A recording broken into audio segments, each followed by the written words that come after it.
Mga brothers, ang bagong labas ng CF Moto pagdating sa 400cc nila, the 450 NK na may presyo na 262,000 pesos.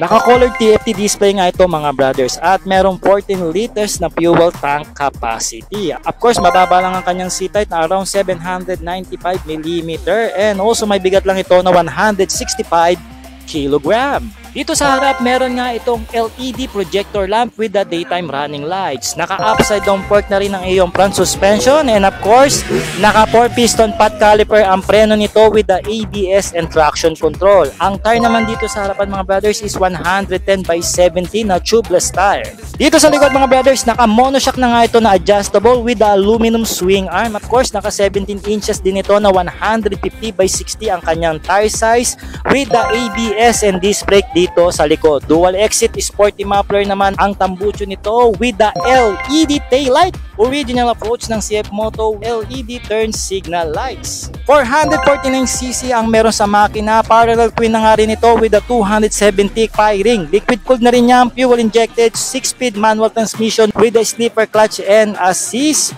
And of course, double overhead cam na rin ito with the 8 bulbs.